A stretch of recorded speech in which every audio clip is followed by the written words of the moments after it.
اب سنی کانفرنس کے نام سے ایک پروگرام راولپنڈی اسلام آباد میں 15 مئی کو ہو رہا ہے۔ ہم نے اپنے پہلے کسی پروگرام میں کہا تھا کہ میں غیب تو نہیں جانتا لیکن ایسا ہوگا۔ کتنے سالوں سے ان لوگوں کو لفظ سنی بھول چکا تھا، یعنی سنی تقاضے تو درکنار، لفظ بھی بھول گیا تھا، ورنہ یہ دکھائیں اپنا کیا مرے ہوئے تھے اتنے سال۔ یہ سنی کانفرنس کرنے کا خیال ان کو کیوں نہیں آیا؟ حالانکہ انہوں نے سنی کانفرنس کرنے کا لائسنس لیا ہوا تھا اپنے بقول کہ نہیں، جب کرائیں گے ہم کرائیں گے، کسی کو نہیں کرانے دیں گے۔ تو ہم نے، اللہ کا فضل ہے کہ جس وقت احیاء اہل سنت کے لیے ضرورت دی، دلائل دیے کتنی دیر تک اس لفظ کی بڑی ضرورت ہے، یہ لکھو۔ اور اس کی کانفرنس جس پر بھی ہمارے کارکنوں سے کچھ لوگوں نے جھگڑا کیا کہ یہ تم سنی کانفرنس کی کیا ضرورت ہے، لیکن سنی کانفرنس جو ہے اس کے بعد ان لوگوں کو اچھی طرح یہ معلوم ہو گیا کہ اگر ہم نے جینا ہے تو سہارا ہمیں پھر لفظ سنی کا ہی لینا پڑے گا۔ اور اس کے پیش نظر انہوں نے یہ موجودہ کانفرنس جو ہے یہ اس کا اعلان کیا، اور اس سے پہلے سندھ میں ایک چھوٹی سی کی، پہلے ایک مرتبہ کینسل ہو گئی، اور یہ جو سنی کانفرنس 2022 اگلے سال 23 کی ہوگی، تو اس کی یہ جو بیداری ہے، اس کے بعد اتنی کامیابی ہمیں ملی کہ یہ لوگ لفظ سنی کے لیے تو مجبور ہوئے کہ جس کو کہیں یہ کسی کے پاس گروی رکھ چکے تھے کہ تمہیں خوش کرنے کے لیے یہ لفظ بھی نہیں بولیں گے، کہ کوئی کہتا تھا ایجنسیاں نہیں بولنے دیتی، کوئی کہتا تھا اس سے بندہ متنازع ہو جاتا ہے، کوئی یہ کہتا تھا، کوئی وہ کہتا تھا، لیکن بالآخر یہ لفظ لیکن کانفرنس انہیں رکھنی پڑی، اگرچہ فونٹ تک انہیں ہمارا ہی لینا پڑا اور سب کچھ ایسا کرنا پڑا۔ اب یہ ہے کہ یہ تاریخ میں پہلے ہوتا آیا ہے، اس پر ہم حوالے پیش کر سکتے ہیں کہ روافض نے اہل سنت کو ہمیشہ خوارج کہا، اور جو اہل سنت سے ان کی گود میں آئے روافض نے انہیں اہل سنت کہا۔ یعنی اگر ادھر سے نکلے ہوئے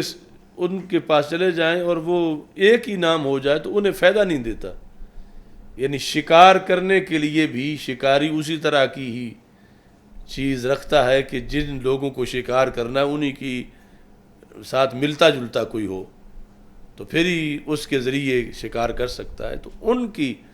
روافض کی یہ خوشی ہے کہ اس ٹولے کو سنی کہا جائے جو تفضیلیت کی وجہ سے رفض تک پہنچ چکا ہے، اور ان لوگوں کے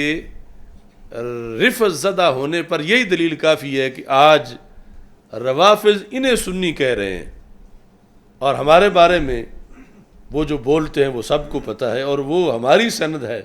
حضرت غوث پاک رضی اللہ تعالیٰ عنہ سے لے کر مجدد الفسانی رحمۃ اللہ علیہ تک کہ جو سنی ہو ان کو روافض ان کو خارجی کہتے ہیں۔ تو بہرحال سب کا حق ہے وہ کانفرنسیں کریں، لیکن اس کانفرنس میں جو ہو رہی ہے یہ ہم بتانا چاہتے ہیں کہ کوئی بھولے ہوئے لوگ بے خبری میں کہیں ایسے گروہ میں نہ بیٹھیں کہ جو گروہ سنیت سے بغاوت کرنے والا ہے، ان کو متنبہ کرنا یہ بھی ہمارا فرض ہے وقت سے پہلے۔ اس سے پہلے میں بھی میں کہہ چکا ہوں ایک کلپ میں، اور آج بھی کہہ رہا ہوں، اور یہ جہاں جہاں سے انہیں کوئی ملتا ہے اینٹ روڑا وہاں لا رکھیں تاکہ جو پہلے ایک امتیاز ہو چکا ہے اس میں مزید ایک نکھار آ جائے کہ واقعی یہ وہ لوگ ہیں سارے۔ کیمرے کی آنکھ انہیں اچھی طرح محفوظ کرے کہ جو بڑے بڑے جبوں میں چھپے ہوئے ہیں مدارس میں، خانقاہوں میں، اب کیمرے کی آنکھ 15 مئی ان سب کو وہ واضح کرے گی کہ یہ وہ ٹولہ ہے۔ ظاہر ہے کہ اس میں سارے وہ لوگ نہیں ہوں گے جو رفض زدہ ہیں، کچھ فریب خوردہ بھی ہوں گے کہ جو ہیں تو ابھی تک سنی لیکن ان کے فریب میں آئے ہوئے ہیں، وہ بھی جا بیٹھیں گے۔ انہیں ہم پہلے متنبہ کر رہے ہیں کہ وہ بچ جائیں اس نحوست سے جو وہاں برسے گی، کہ اتنے لوگ جو حق سے فراڈ کر کے اکٹھے ہوں گے، اجتماعی فراڈیے جب موجود ہوں گے تو کتنی نحوست برسے گی. اور پھر جو ان میں کوئی صحیح عقیدے والا ہوگا وہ بھی بیچارہ جو ہے وہ کیسے بچ سکے گا. اور میں لائیو کہہ رہا ہوں، میری اس بات کا یہ قیامت تک جواب نہیں دے سکتے. وہاں سٹیج پر یعنی جو اب تک نام آ رہے ہیں، اصول جو انہوں نے بنایا ہوا ہے ان میں سے ہم تو ویسے اہل سنت علیحدہ ہیں. یہ جو ایک کوشش ہو رہی ہے رفض پر سنی کور چڑھانے کی، یعنی دوسرے لفظوں میں جو گامے شاہ والے ہیں ان کو داتا صاحب والا قرار دینے کی، اس میں خود ان کے اندر جو سٹیج پہ بیٹھے ہوئے لوگ ہوں گے ان میں سے آدھے وہ ہیں کہ جن کا باقی آدھے لوگوں پر توہین اہل بیت کا فتویٰ ہے. توہین صحابہ تو علیحدہ بات ہے، توہین اہل بیت رضی اللہ تعالی عنہم کا جو جماعت اہل سنت کی قیادت ہے اس پر مین ان کے لوگوں کا جو وہاں سٹیج پہ بیٹھے ہوں گے توہین اہل بیت کا اور کفر کا فتویٰ ہے. اور وہ یہ پوچھیں گے تو میں وہ فتویٰ بھی دکھا دوں گا اور وہ نام بھی بتا دوں گا. یہ چون چون کا مربع ہے. مکس اچار تو کہنا درست نہیں، وہ تو پھر بھی فطری ہوتا ہے، اسے کھایا جا سکتا ہے. اور یہ جو کچھ بنا کے بیٹھے ہوئے ہیں وہ بہت خطرناک چیز ہے. وہ اصول اہل سنت ہے ہی نہیں جن پر یہ لوگ آج اکٹھے ہو رہے ہیں. اس بنیاد پر پرنٹ فتوے ان کے، اور وہ بھی کفر کے، اور وہ بھی توہین اہل بیت رضی اللہ تعالی عنہم کے، تقریباً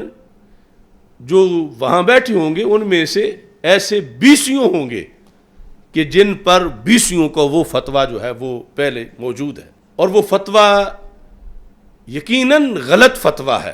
لیکن جس فکر پر وہ فتویٰ لگا ہوا ہے آج یہ سب اس فکر کا جھنڈا اٹھا بیٹھے. محمود شاہ حویلیاں والے کی جو فکر ہے اس کے پیش نظر پاکستان کے سادات کرام میں سے نصف سے زائد سادات کرام پر کفر کا فتویٰ ہے، اگرچہ وہ جماعت اہل سنت کے امیر کیوں نہ ہو، مرکزی امیر. جس ادب اہل بیت پر آج یہ اکٹھے ہو رہے ہیں، جو محمود شاہ ہزاروی کی کتابوں میں لکھا ہوا ہے، اور اس کے 2-4 بار نہیں وہ فتویٰ، وہ 20 بار ہے، اور وہ ان سب پہ لگ رہا ہے. جس بیس پہ لگ رہا ہے وہ یقیناً یہ میری بات سنیں گے تو ان کو پتہ چل جائے گا. تو یہ سٹیج پہ بیٹھے ہوں گے آدھے وہ جو مرتد ہیں، آدھے وہ ہیں جو مرتد قرار دینے والے. کس بیس پر بھی توہین صحابہ والا مسئلہ تو علیحدہ ہے، حضرت امیر معاویہ رضی اللہ تعالیٰ عنہ مسئلہ تو علیحدہ ہے، خود اہل بیت اطہار رضی اللہ تعالیٰ عنہ والا مسئلہ. کچھ کے نزدیک دوسرے جو ہیں وہ ادب ہی نہیں کرتے اہل بیت کا، بلکہ عملاً حرام کاری کر رہے ہیں، زنا کر رہے ہیں، بدکاری کر رہے ہیں، اور جہنم کا ایندھن ہے، اور گستاخی اہل بیت ہے، اور مرتد ہو چکے ہیں، اور آج ایک جھنڈا لے کے اکٹھے بیٹھے ہیں اسٹیج. یہ مار ہے فکر رضا سے بھاگنے کی. یہ امام احمد رضا بریلوی کہ مسلک چھوڑنے کی ان کو دھتکار ہے. یہ سٹیج پر آپس میں وہ دو لوگ کئی ایسے گلے ملیں گے جن میں سے ایک دوسرے کو مرتد سمجھتا ہے، اور مرتد بھی توہین اہل بیت کی وجہ سے سمجھتا ہے، کیونکہ اس شخص نے توہین اہل بیت کا ایک وہ معیار قائم کیا جو 14 صدیوں کے اہل حق کے عقیدے سے بغاوت کر کے بنایا تھا، اور اس پر یہ پچھلے قائم ہیں، جن کے پاس اگرچہ تنظیمی عہدے نہیں ہوں گے مگر وہاں براجمان ہوں گے. اور ان پر یہ ساری فکر، یعنی یہ جو لوگ کانفرنس کرا رہے ہیں ریاست خود پیچھے ہٹ کے ان کو آگے لگا کر، یہ سب اسی نظریے کے لوگ ہیں، جس میں عبدالقادر شاہ یا عرفان شاہ یا سب کچھ یہ اس محی الدین محبوب کے ساتھ مل کر یہ صورتحال ہے. اوپر ٹائٹل ہے کہ نفرتیں مٹائیں گے، محبتیں بڑھائیں گے، محبتیں روافض سے بڑھائیں گے اور نفرتیں روافض سے مٹائیں گے. یہ ان کا جو ہے وہ منشور ہے، جس کے پیش نظر یہ اکٹھے ہو رہے ہیں، تو میں عوام اہل سنت کو پھر باخبر کرنا چاہتا ہوں، اور خواص کو بھی جنہیں دعوتیں دی جا رہی ہیں، کل نہ کہنا کہ ہمیں تو پتہ نہیں تھا، ہم پہلے بتا رہے ہیں، ہم کسی کو نہیں چھوڑیں گے انشاءاللہ۔ جو بھی چوری کرے گا،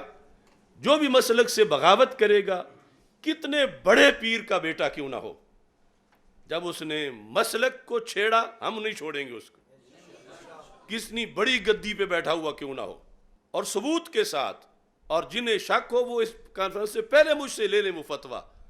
کہ کون کس کو ان میں سے مرتد کہہ رہا ہے، اور انجینئرڈ توہین اہل بیت کے فتوے ان کے، ان سے تو امام اعظم ابو حنیفہ نہیں بچتے، آج کے لوگ کیسے بچیں گے؟ ان فتووں کی وجہ سے انہوں نے فتاوی رضویہ پہ تنقید کی، ان فتووں کی وجہ سے انہوں نے 14 صدیوں کی جو حنفی فقہ کی ہزاروں کتابیں ہیں اس پر تنقید کی۔ حنفی فقہ کی کوئی کتاب ان منحوس لوگوں کی فتوے کی بچی ہوئی نہیں ہے۔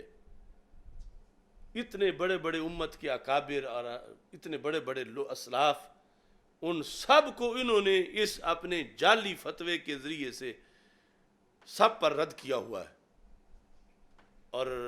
جس بیس پہ رد کیا ہے اس کا ارتکاب ان میں سے نصف سے زیادہ لوگوں نے خود کیا ہوگا جو سٹیج پہ بیٹھے ہوں گے، جماعت اہل سنت کی امیر سے لے کر نیچے تک۔ تو لہذا میں ان لوگوں سے کہتا ہوں جو جماعت اہل سنت میں صحیح العقیدہ لوگ ابھی تک ہیں، ہمارے سورسز کے مطابق یا سوچ کے مطابق، کہ وہ اس کانفرنس سے پہلے تطہیر کریں سٹیج کی، ورنہ خود گٹر میں گریں گے، خود بھی جو ہے وہ ساتھ ہوں گے۔ بہرحال یہ ہماری ایک ذمہ داری تھی جو میں نے بتائی، باقی ہر کسی کی اپنی مرضی ہے، جو کسی سے جا کے معانقہ کرے، جو ان سے بڑے بڑوں پلیدوں سے کرتے رہتے ہیں وہ چھوٹوں سے کر لیں گے تو اس میں کیا حادثہ ہوگا۔